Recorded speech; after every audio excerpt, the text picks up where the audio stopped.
일면식도 없는 저를 대예배 강단에 세워주신 우리 박승남 담임 목사님께 감사를 드립니다. 여기 와서 들으니 저의 후배 같은데 제가 나이 차이 때문에 그랬는지 잘 알지를 못했습니다. 얼굴도 한번 뵌 적 없는데 그런 저를 이 중요한 대예배 강단에 세워주셔서 감사드리고 또 이 일을 위해서 역할을 해주신 여러 장로님들께 아울러 깊은 감사의 말씀을 드립니다. 제가 2년 전에 교회 창립 기념일 겸 우리 곡장로님 은퇴식 할 때 다녀갔었는데 그때와 교회 분위기가 완전히 달라졌습니다. 여러분들은 매일매일 모이시니까 잘 느끼지 못하시지만 가끔 한 번씩 이렇게 오는 사람들은 그게 느껴집니다. 더욱이 저처럼 목회를 하는 사람들은 영적으로 뭔가 이렇게 느껴져 오는 그게 있는데 확 달라졌습니다. 우선 성가대 찬양이 그때보다 한 명이나 2명 더 늘었나? 그런데 찬양 소리는 한 100명이 부르는 것처럼 우렁차고 너무 은혜스러워서 제가 오늘 아마 제일 큰 소리로 아멘 했을 것 같은데 은혜 받았습니다. 감사합니다. 박수 한번 해드리겠습니다. 여러분들도 마찬가지예요. 여러분 그 교독하실 때나 성경 같이 읽을 때 신앙 고백할 때 보면 이 힘이 없는지 있는지 그게 느껴지거든요. 여러분들이 지금 마음속에 영적인 힘이 꽉 차가지고 거기서 그냥 뱉어 나오는 힘이 느껴져요. 이게 달라진 거거든요. 어려움 당하던 교회를 불과 2년 만에 이렇게 회복시킨 우리 목사님도 그렇고 장로님 여러분들의 노고에 감사를 드리면서 다시 한번 감사 말씀을 드립니다. 우리 옆에 사람하고 인사합니다. 오늘도 잘 오셨습니다.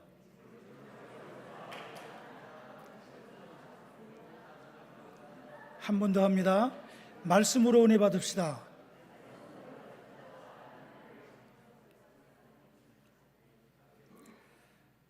홍해의 기적을 보고 놀란 이스라엘 백성들이 하나님을 찬양하면서 가나안 땅을 향해서 길을 재촉하고 있었습니다. 특별히 그들이 하나님의 능력을 홍해가 갈라지는 기적을 통해서 직접 목격을 했기 때문에 가나안 땅에 대한 기대가 아마 더 커졌을 것입니다. 그러나 우리들도 겪어봐서 알지만 인생길이 그렇게 호락호락하지 않죠. 고난과 시련이 찾아오기도 하고 또 때로는 역경과 위기에 던져질 때도 많습니다. 아니 어쩌면 형통한 시간이나 즐거운 시간보다는 고난의 시간들이 더 많은 게 우리 인생이 아닌가 그렇게 생각합니다. 오늘 이 시간에는 수르 광야 사건을 함께 보면서 저와 여러분 모두 은혜를 나누고자 합니다. 첫째로 하나님의 백성도 고난의 광야를 지나야 한다는 것입니다.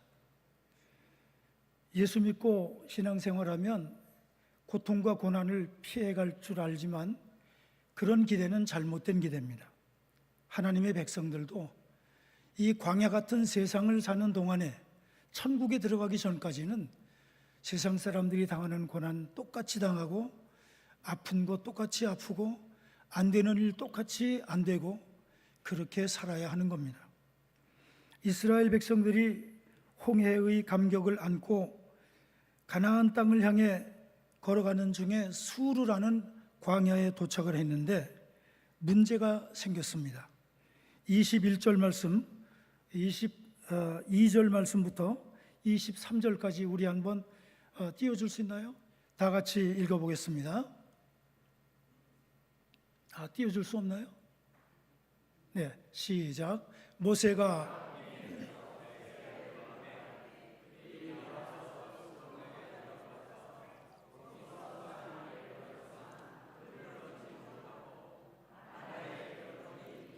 그건 물이 써서 마시지 못하겠으므로 그 이름을 마라라 하였더라.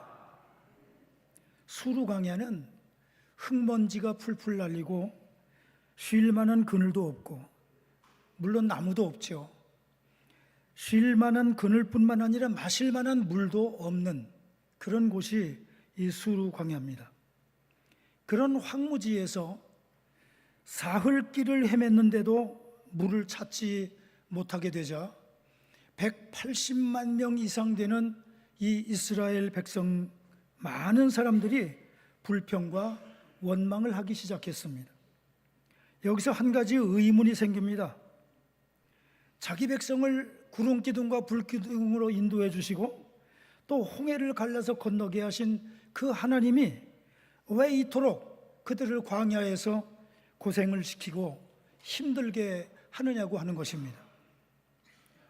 여러분, 하나님께서 이스라엘 백성들을 곧바로 약속의 땅 가나안으로 인도하시지 않은 이유는 하나님의 깊으신 뜻과 섭리가 숨어 있음을 알아야 합니다. 이스라엘 백성들은 400년 동안 애굽의 종살이를 하면서 여호와 신앙을 다 잃어버렸습니다. 그리고 애굽의 이방 종교에 알게 모르게 물들어 동화되었습니다. 다시 말하면 우상 숭배가 몸에 배어 있었다는 것입니다. 이런 불신앙을 청산하고 믿음을 다시 찾기 위해서는 광야의 연단이 필요했던 것입니다. 실제로 약 석 달이면 걸어서 통과할 수 있는 이 광야를 40년 동안이나 빙빙 돌리면서 이스라엘 백성들이 여호와 신앙을 다시 찾을 때까지 연단하신 사실을 우리는 성경에서 볼 수가 있습니다. 이스라엘 백성들이 길을 잘못 들어서 수루 광야에 들어가 헤맨 것이 아닙니다. 그들이 마실 물도 없고 한낮의 떼약볕과 밤의 추위가 괴롭히는 이 광야를 40년 동안 헤맨 것은 여호와 신앙의 회복을 위한 하나님의 계획이 있었기 때문이었습니다. 우리 주변을 봐도 믿음 좋은 분들이 연단의 체험이 많은 것을 알 수 있어요. 신앙생활을 열심히 하고 기도 생활도 열심히 하고 새벽 기도도 하루도 빠지지 않고 하는데 왠지 어려움을 많이 당하고 시련을 겪는 경우를 많이 봅니다. 그래서 잘 모르는 사람들은 그런 모습을 보면서 뭐라고 하느냐면, 저 사람은 저렇게 예수를 열심히 믿는데 왜 우리보다 더 고통을 당해? 하나님이 살아계셔? 하고 비아냥을 합니다. 그러나 그런 게 아닙니다. 영의 눈을 뜬 사람이 그런 사람들을 볼 때는, 하나님께서 저 사람을 더 많이 연단시키고 더 많이 고통 속에서 시련을 겪게 하심으로 더 많이 잊게 하고 믿음을 더 많이 강하게 하고, 그리고 하나님의 백성으로서 당당하게 부끄러움이 없도록 만드시는 그런 뜻이 계신가 보다 하고 생각을 하게 되는 것입니다. 우리 주변에도 이런 분들이 많이 계시죠. 아마 우리 교회 안에도 이런 분들이 더욱 많이 계실 줄로 믿습니다. 고난과 시련을 이겨내면서 믿음이 더욱 단단해지는 이런 과정이 필요하기 때문에 하나님께서 믿음 좋은 사람들일수록 더 어려운 시련을 겪게 만든다는 사실을 생각하고, 이제 우리들도 고난을 당할 때 하나님께서 나를 연단하시는구나 생각하고 믿음으로 이겨내시기를 바랍니다. 두 번째로, 기도를 통해서 쓴 물이 단물로 변했습니다. 드디어 사흘 만에 마라에 도착했는데 이 샘물, 마라라고 하는 샘물 웅덩이가 하나 있었습니다. 사흘 길을 갈증에 시달렸으니 얼마나 반가웠겠습니까? 그 샘물이 얼마나 그들에게 정말 천국처럼 느껴졌겠습니까? 이제는 물도 실컷 마시고 지친 몸도 쉴 수 있겠구나 하고 기대했을 것입니다. 그런데 안타깝게도 그 물은 목마름을 해결할 생명수가 아니었습니다. 그 물은 사람이 전혀 마실 수 없는 쓰디쓴 물이었습니다. 이렇게 되자 이스라엘 백성들은 더욱 실망을 해서 모세를 원망하기 시작합니다. 24절, 백성이 모세에게 원망하여 이르되 우리가 무엇을 마실까 하매 라고 했습니다. 이 장면에서 우리는 쓴물 인생을 사는 사람들의 특징을 발견할 수가 있습니다. 쓴물 인생을 사는 사람들의 첫 번째 특징은 원망입니다. 모세를 원망하여 이르되 라고 했습니다. 안 좋은 일이 생기기만 하면 다짜고짜 원망부터 하는 사람이 있습니다. 자신에게 일어난 어려운 일에 대해서 항상 남 탓으로 돌리면서 누구 때문에 내가 이렇게 됐어? 이거는 누구 때문이야? 내가 이렇게 힘든 건 누구 때문이야? 라고 남 탓을 하는 사람들을 우리는 주변에서 어렵지 않게 볼 수 있습니다. 그러나 여러분, 잊지 말아야 될 것은 이런 사람은 허구한 날 원망의 늪에 빠져서 남 탓만 하다가 쓴물을 마시며 살아갈 뿐입니다. 쓴물 인생을 사는 사람의 두 번째 특징은 원망과 함께 염려입니다. 오늘 24절에서 그들이 모세를 향해서 우리가 무엇을 마실까 염려했다고 했습니다. 사실 그들의 염려는 어떻게 보면 일리가 있어 보입니다. 이대로 며칠만 더 가게 되면 마실 물이 없어서 사흘을 고생했는데 물 한 모금 마시지 못하고 다시 며칠만 걸어가다가 모두가 쓰러질 수가 있고, 그러다가 가나안 땅은 고사하고 광야에서 다 죽을 수도 있었기 때문에 그런 고통에 대한 염려가 있었을 것입니다. 그러니 이 이스라엘 백성들의 염려와 걱정은 현실적으로 볼 때는 일리가 있어 보입니다. 그러나 그것은 사람의 상식입니다. 사람의 생각입니다. 성경은 말씀합니다. 아무리 현실이 어렵더라도 염려는 결코 우리 삶에 도움이 안 된다라고 말씀합니다. 마태복음 6장 27절에서 주님 말씀하시죠. 너희 중에 누가 염려함으로 그 키를 한 자라도 더 할 수 있느냐? 아니, 그 키를 1mm라도 더 할 수 있느냐? 염려하고 걱정하고 근심한다고 해서 내 외모가 바뀔 수 있는 것이 아니고 내 키를 크게 할 수 있는 게 아닙니다. 제가 며칠 전에 좀 감기 기운이 있어서 동네 약국에 갔는데 병원에서 처방받은 약을 사려고 기다리는데 그 약국에 맞은편에 간판이 하나 걸려 있는 걸 봤어요. 거기는 뭐라고 되어 있냐면 걱정해서 걱정이 없어지면 걱정이 없겠네. 그런 조그만 글귀가 있는 걸 보고 아, 저거다. 걱정, 근심, 염려, 이것은 우리 삶을 조금만치도 도와줄 수가 없습니다. 오히려 걱정하고 염려하고 근심하는 그 시간 동안 시간만 허비하고 내 감정만 소비할 뿐이지 내 인생은 결코 나아지지 않습니다. 우리가 염려해서 걱정해서 내 문제가 해결된다고 하면 매일매일 걱정하며 살겠죠. 매일 염려하면 그 문제가 해결되겠죠. 하지만 여러분, 염려하고 걱정한다고 문제가 해결된 적이 있습니까? 여러분, 그런 경험이 있습니까? 염려와 근심, 걱정은 오히려 우리 삶을 파괴하는 독극물이 될 뿐입니다. 그러면 위기를 만났을 때 어떻게 하라는 말입니까? 25절 말씀입니다. 우리 다 같이 한번 또 읽어보겠습니다. 모세가 여호와께 부르짖었더니 여호와께서 그에게 한 나무를 가리키시니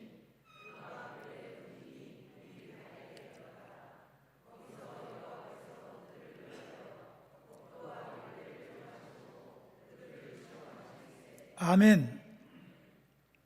여호와께 부르짖은 모세의 기도를 들으신 하나님이 한 나무를 가리키셨는데 그 나무를 그 쓴 물에 던졌어요.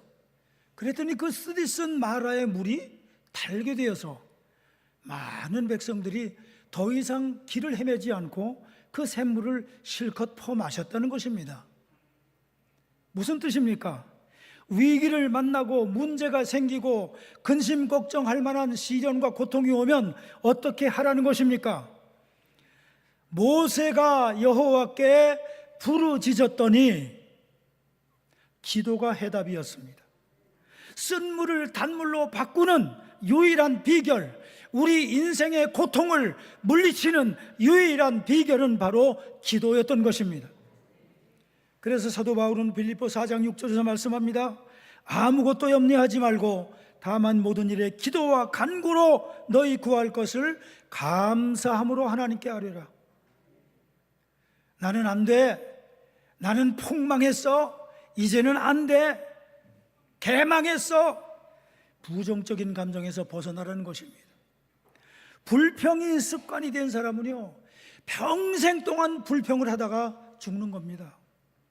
대부분의 근심과 걱정 그리고 원망은 기도 부족에서 생긴다는 사실을 성경은 가르쳐주고 있습니다.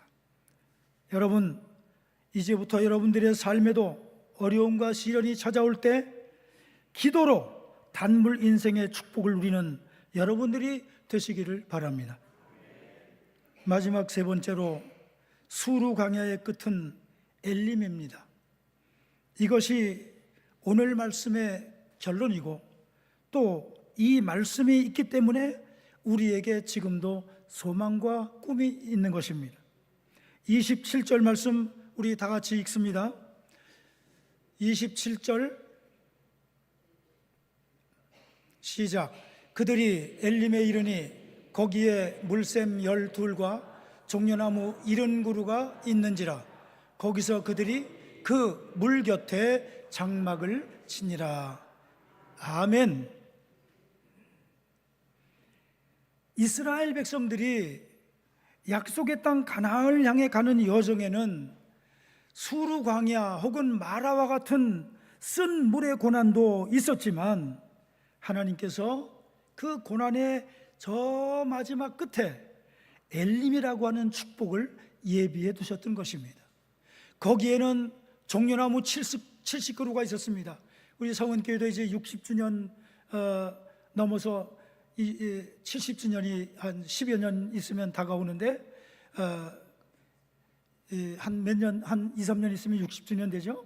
그러면 70주년이 아마 한 36년쯤 되면 되겠죠. 이 종려나무 70그루, 이것은 70개의 종려나무가 아니라 사실은 하나님의 축복을 상징하는 것입니다. 그리고 그뿐만 아니라 거기에 샘물이 물샘 12개가 있었어요. 그 12개라는 숫자도 역시 마찬가지로 축복이요 보상입니다.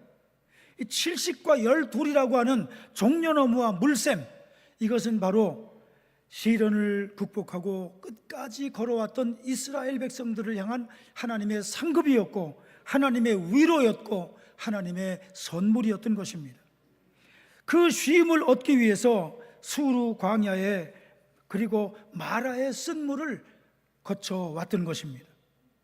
하나님을 신뢰하고 끝까지 달려가면 반드시 엘림의 축복이 있는 줄 믿으시기 바랍니다.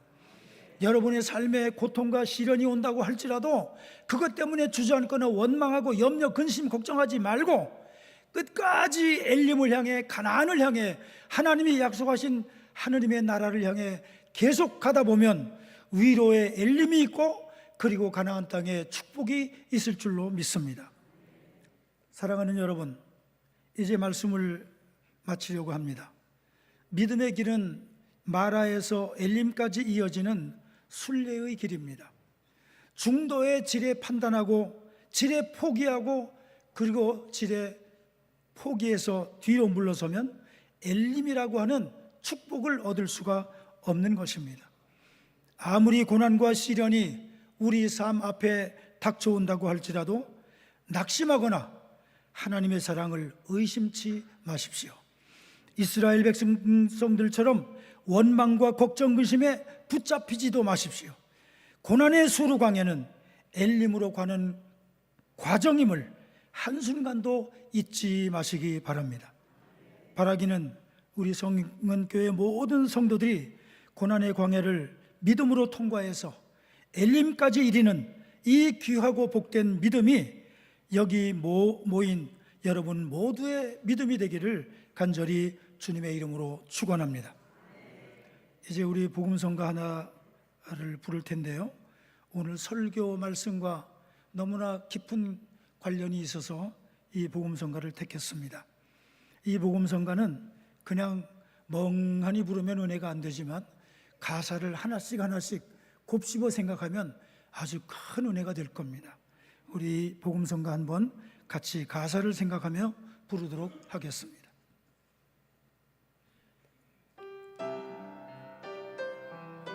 하나님 한 번도 나를 실망시킨 적 없으시고 간절한 마음으로 하나님 한 번도 나를 실망시킨 적 없으시고 은이나 공평과 은혜로 나를 지키셨네. 오 신실하신 주, 오 신실하신 주, 내 너를 떠나지도 않으리라, 내 너를 버리지도 않으리라. 약속하셨던 주님, 그 약속을 지키사 이후로도 영원토록 나를 지키시리라 확신하네. 지나온 모든 세월들 돌아보아도 그 어느 것 하나 주의 손길 안 미친 것 전혀 없네. 두 손 높이 들고 부릅니다. 오 신실하신 주, 오 신실하신 주, 내 너를 떠나지도 않으리라, 내 너를 버리지도 않으리라. 약속하셨던 주님, 그 약속을 지키사 이후로도 영원토록 나를 지키시리라. 오 신실하신 주, 오 신실하신 주, 오 신실하신 주, 내 너를 떠나지도 않으리라, 내 너를 버리지도 않으리라. 약속하셨던 주님, 그 약속을 지키사 이후로도 영원토록 나를 지키시리. 다시 한번 오 신실하신 주, 오 신실하신 주, 오 신실하신 주, 내 너를 떠나지도 않으리라, 내 너를 버리지도 않으리라. 약속하셨던 주님, 오 주님 감사합니다. 그 약속을 지키사 이후로도 영원토록 나를 지키시리라 확신하네. 할렐루야. 살아계신 하나님, 인생의 쓴물 앞에서 지금까지 불평과 원망, 근심, 걱정으로 살아온 것을 회개합니다. 약속의 땅 가나안과 축복의 땅 엘림을 바라보고 믿음으로 힘차게 전진해야 될 저희들이 신앙생활을 한다고 하면서도 때때로 우리 앞에 나타난 마라의 쓴물 구덩이 앞에 그냥 힘없이 주저앉아서 원망과 근심, 걱정으로 살아왔던 지난날의 죄와 허물을 용서하여 주시옵소서. 하나님, 이제는 어떤 시련이 온다고 할지라도 주님의 사랑을 결코 의심치 말게 하여 주시옵소서. 그 어떤 마라의 쓴물 앞에서도 믿음의 길을 떠나가지 말게 하여 주시옵소서. 그리하여 드디어는 엘림에 들어가는 은혜를 누리게 하여 주시옵소서. 우리 성은교회 그동안 여러 가지 어려움이 있었사오나 하나님 은혜 가운데 지금까지 인도해 주시고 엘림의 축복을 주신 것을 감사합니다. 귀한 종 보내주신 것을 감사합니다. 이제 이 교회가, 이 성전이 가득하게 차서 옛날의 영광을 구가하며 이 지역의 많은 영혼을 구원하는 교회가 되게 하여 주시옵소서. 사랑하는 담임 목사님, 이제 먼 일 가셨는데 거기서 큰 역사 이루시고 무사히 귀국하실 수 있도록 지켜주시옵소서. 예수님 존귀하신 이름으로 간절히 기도하옵나이다. 아멘.